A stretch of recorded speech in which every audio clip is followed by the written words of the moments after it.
Hello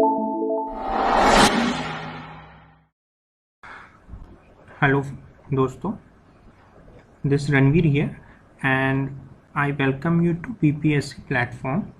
और आज हम डिस्कस करेंगे सर्कुलेटरी सिस्टम के बारे में। व्हाट इज सर्कुलेटरी सिस्टम, इसके बारे में हम जानते हैं। This are next video lecture in biology.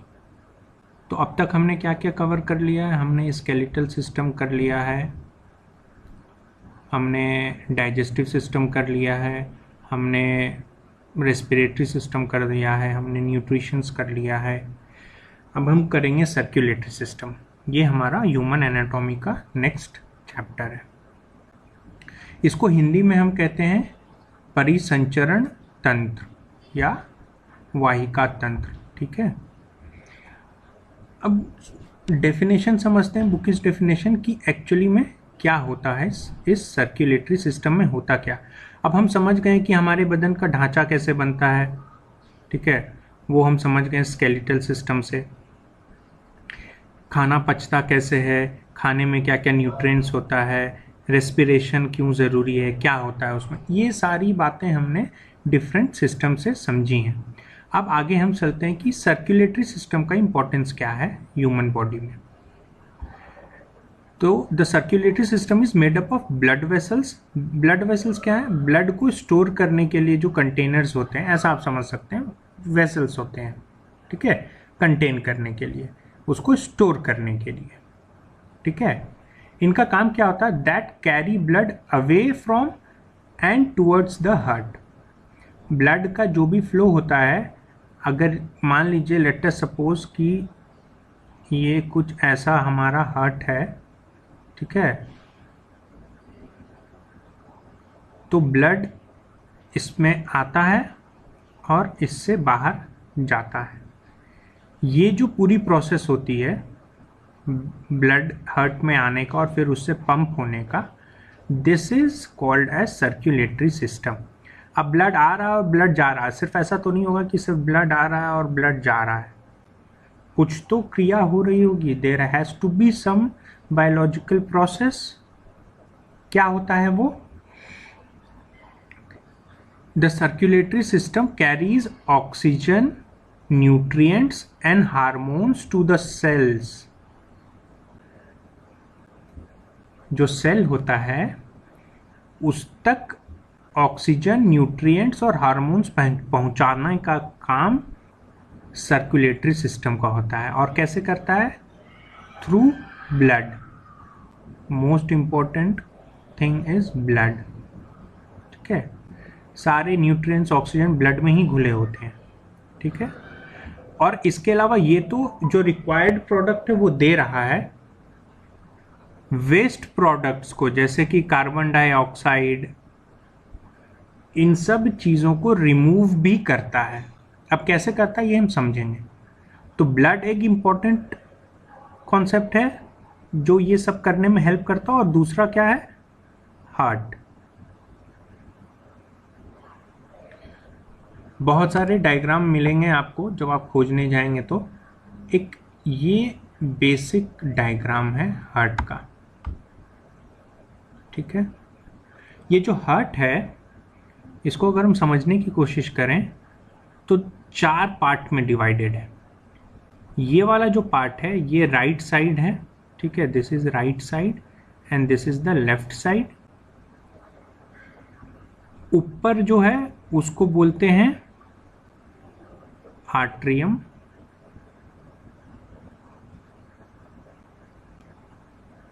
और जो नीचे है उसको बोलेंगे वेंट्रिकल। ठीक है,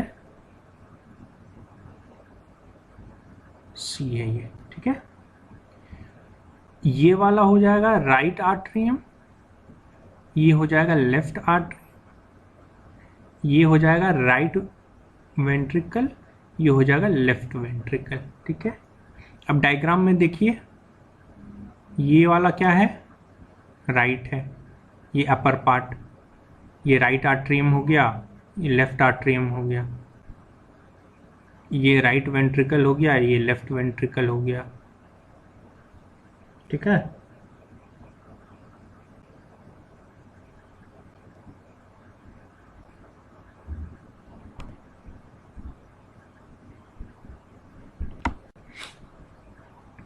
और इसके अलावा 4 वाल्व्स हैं। ये अगर आप देख रहे हैं 4 वाल्व्स,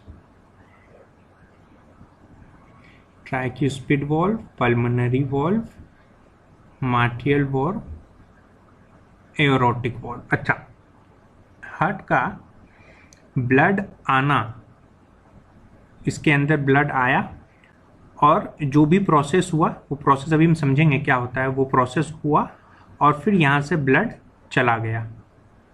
ये पूरा एक साइकिल है। This is one cycle of heart. ठीक है, ब्लड आ रहा है, उसमें सारे न्यूट्रिएंट्स मिल रहे हैं, ऑक्सीजन, और फिर वो जा रहा है। ठीक है, डेफिनेशन में एक इंपॉर्टेंट चीज जो जानने वाली बात है वो ये है कि आर्टरीज का काम होता है carry blood away from the heart और वीन्स का काम होता है to carry blood back to the heart. ठीक है, अब यहाँ पे इस डायग्राम में देखिए 2 कलर्स हैं, एक है ब्लू, ये वाला जो ब्लू पार्ट दिख रहा है इधर ये सारा, और एक रेड पार्ट दिख रहा है ये सारा। ठीक है, रेड पार्ट का मतलब है ब्लड हार्ट से बाहर जा रहा है, ऑक्सीजन रिच ब्लड। ठीक है, ये काम कौन करता है? This is through arteries.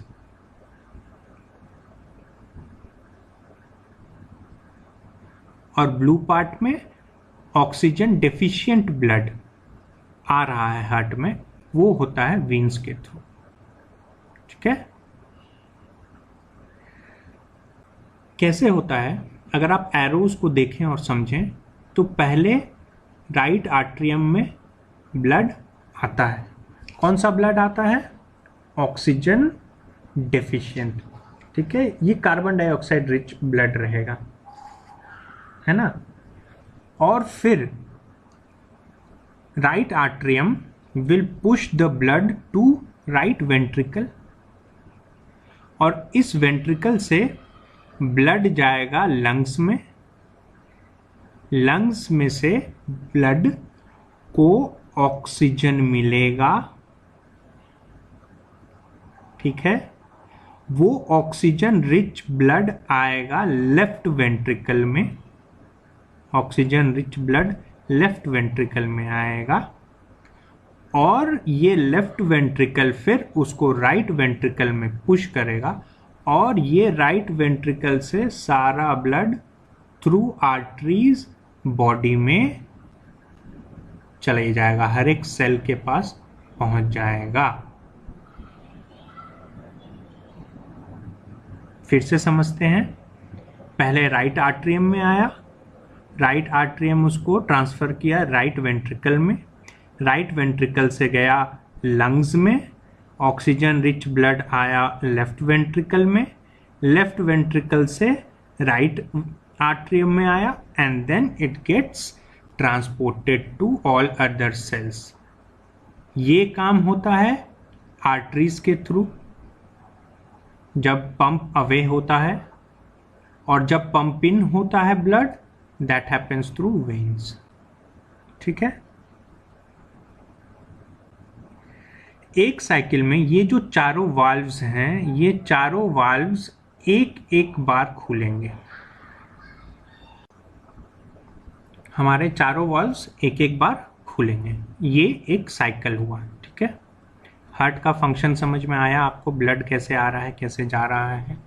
ये 2 कलर कॉम्बिनेशन भी आपको समझ में आया क्यों है। अब ये जो साइकिल है उसके 2 फेज होते हैं। ठीक है, क्या फेजेस होता है? डायस्टोली फेज एंड सिस्टोली फेज। डायस्टोली फेज में क्या होता है, जो वेंट्रिकल्स होते हैं वो रिलैक्स्ड होते हैं, माने कि एक्सपैंड करते हैं, अपने नॉर्मल साइज में आते हैं। अगर वो नॉर्मल साइज में आया तो क्या होगा, स्पेस बढ़ेगा हार्ट में स्पेस बढ़ेगा तो ब्लड रिफिल होगा। और सिस्टोली फेज में क्या होता है, वेंट्रिकल्स कॉन्ट्रैक्ट करते हैं। कॉन्ट्रैक्ट करते हैं मतलब जगह कम होने लगेगा, तो अंदर का सारा जो भी ब्लड है वो पंप आउट हो जाएगा, हार्ट से बाहर चला जाएगा। ठीक है, डायस्टोली फेज और सिस्टोली फेज, दो फेज होता है, हर साइकिल में होता है ये, हर साइकिल में 2 फेजेस होंगे। ठीक है, अब ये जो ब्लड आ रहा है जा रहा है रनिंग फेज में, उसके वजह से कुछ प्रेशर एग्जर्ट होता है। ठीक है, उस प्रेशर को ब्लड प्रेशर कहते हैं। नॉर्मल ह्यूमन बीइंग में जो भी नापा जाता है वो 120/80 होता है।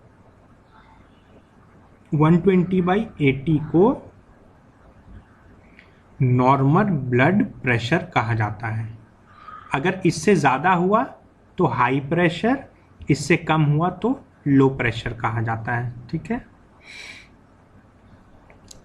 ये 120 जो है ये सिस्टोलिक है,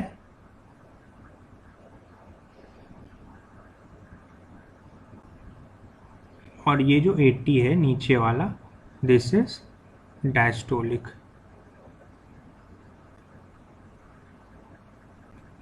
ये चीज़ें समझ में आ गई।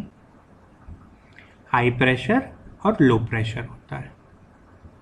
यूजुअली हाई प्रेशर और लो प्रेशर की वजह से कुछ कुछ प्रॉब्लम्स आती हैं, डिजीजेज होते हैं, हम समझते हैं क्या होते हैं और कैसे। अच्छा, ये जो 120/80 है, जब एज बढ़ता है तो थोड़ा बहुत इससे वेरिएशंस होता है, वो नॉर्मल है। ठीक है, अभी देखिए causes of blood pressure, this is our next topic. Causes क्या है, क्यों होता है? हेरिडिटी हो सकता है, मतलब कि अगर फैमिली में किसी को हो, दादा को, पिता को, तो उससे बच्चे में आने की संभावना है। जो डायबिटीज़ और प्रेशर है ये सबसे कॉमन बीमारी होती है, डायबिटिक एंड ये प्रेशर ब्लड से रिलेटेड।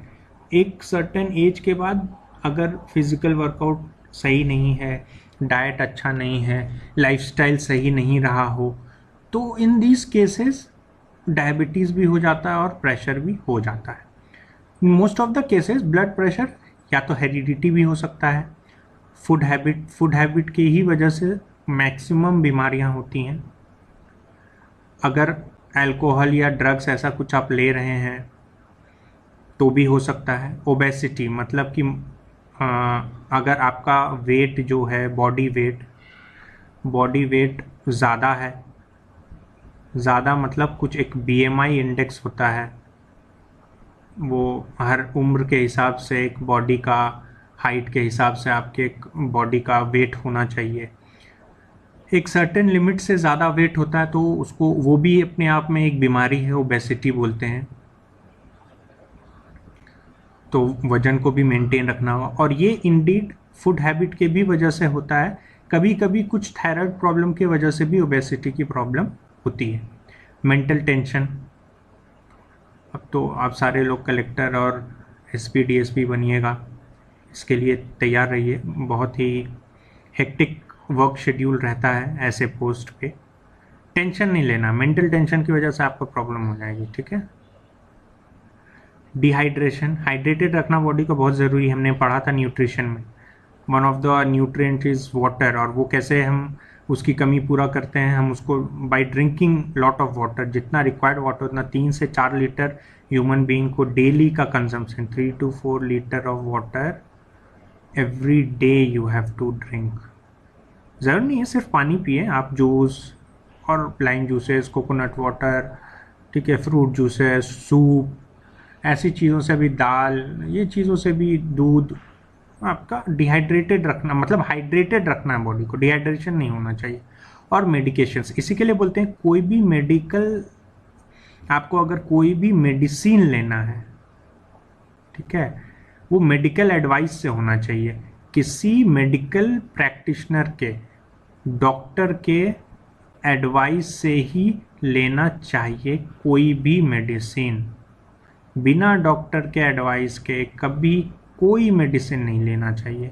जा कर के फार्मासिस्ट से कि भैया मुझे दर्द है और ये है और वो है और मेडिसिन ले लेते हैं, दैट इज़ रॉन्ग, नहीं लेना चाहिए कभी भी। ठीक है, क्योंकि इन चीज़ों से आप देख रहे हैं कि प्रॉब्लम होती है, आपको अभी नहीं पता चलता है बट इन लॉन्ग टर्म आपको ये प्रॉब्लम्स पता चलेंगी। अच्छा, अब नेक्स्ट इंपॉर्टेंट क्या होता है, ब्लड ट्रांसफ्यूजन आप करते हैं, माने किसी को अगर ब्लड की कमी है तो उसको ब्लड चढ़ाया जाता है। ठीक है, 4 तरह का ब्लड ग्रुप होता है ह्यूमन बॉडी में। क्या क्या होता है, एक होता है ए, एक होता है बी, एक होता है ए बी और एक होता है ओ।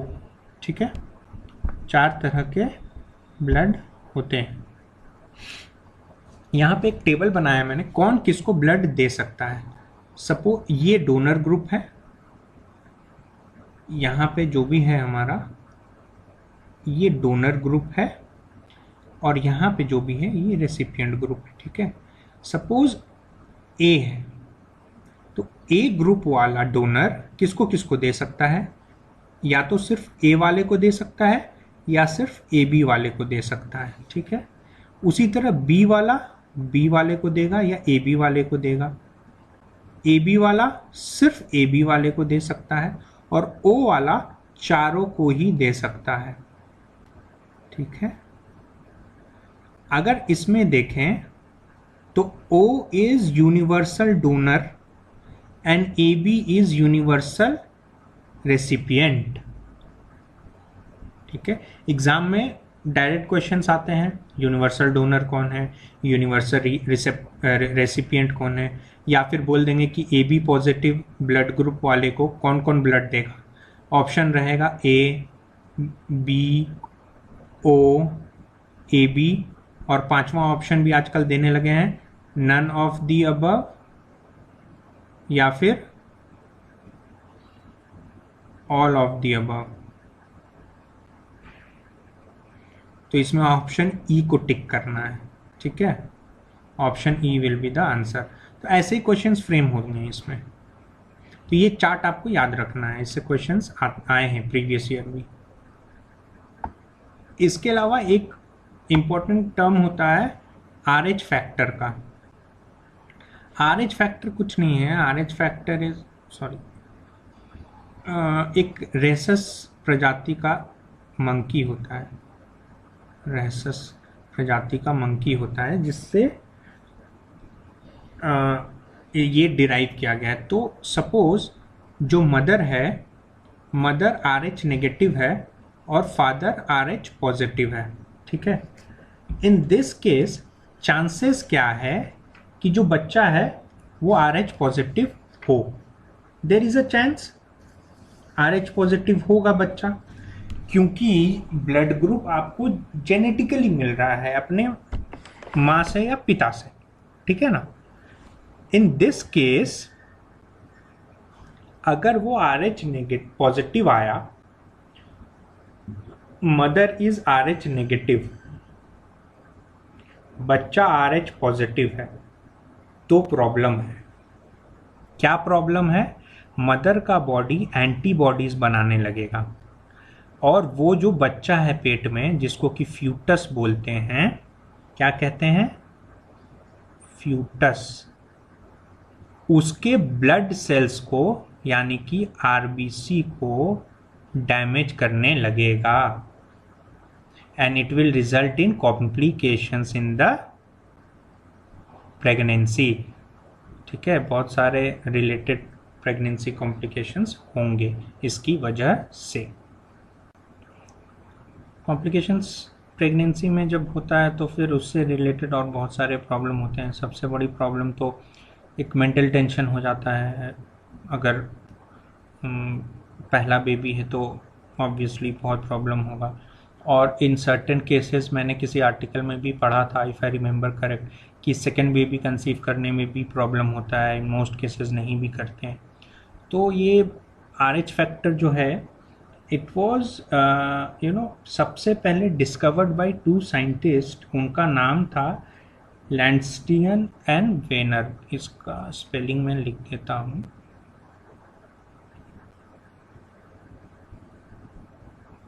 EINER। ठीक है, पहला E है, दूसरा I है, और दूसरे साइंटिस्ट का नाम था WIENER, वीनर। ठीक है, इन्होंने ये जो पूरा फेनोमेनन है उसका खोज किया था, RH factor related to the monkey, जिसका कि जिस प्रजाति का नाम है रेसस। ठीक है, और इसके अलावा क्वेश्चंस जो है फैक्चुअल पूछेंगे, जैसे 1 मिनट में आपका हार्ट कितनी बार बीट करता है, कितनी बार धड़कता है, तो 72 बार धड़कता है। ये फैक्चुअल चीज़ें हैं। ये कैसे आपको याद होगा? जब आप प्रीवियस ईयर के क्वेश्चंस प्रैक्टिस करेंगे।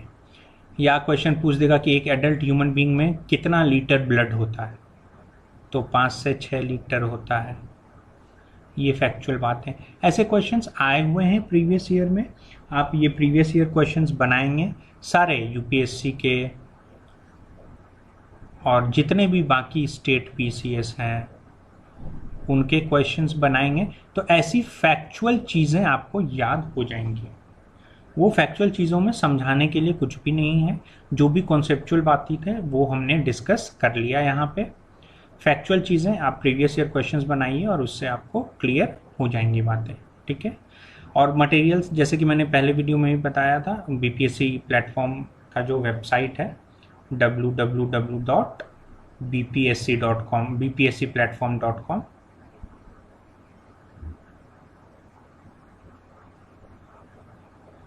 वहाँ से जा कर के आप डाउनलोड कर सकते हैं। ठीक है, ये सारा कुछ अवेलेबल होगा। ये कॉन्सेप्चुअल चीज़ें हैं, नोट्स है, इसको आप बाकी के फैक्चुअल चीज़ों से क्वेश्चंस बनाने के बाद 1 लाइनर लिख करके अपडेट कर सकते हैं। तो ये नोट्स आपका पूरा कंप्लीट हो जाएगा, ताकि आपको सेकेंड टाइम रिवाइज करने में, थर्ड टाइम, फोर्थ टाइम, जितनी बार भी आप रिवाइज करेंगे उतना अच्छा, आपको रिवाइज करने में ईजी होगा। ठीक है, और आपको अगर कुछ डाउट्स है या इसके बारे में और कुछ जानना है, इस टॉपिक से रिलेटेड कुछ ऐसा टॉपिक है जो पढ़ने के बाद भी आपको समझ में नहीं आ रहा है, तो आप कमेंट करके बताइए। I will try to make a video and try to upload, या फिर मैं रिप्लाई कर देता हूँ अगर कोई क्वेश्चन ऐसा पूछते हैं, तो I try to reply as well. Okay, I hope this video helps you out. Thank you so much, bye bye.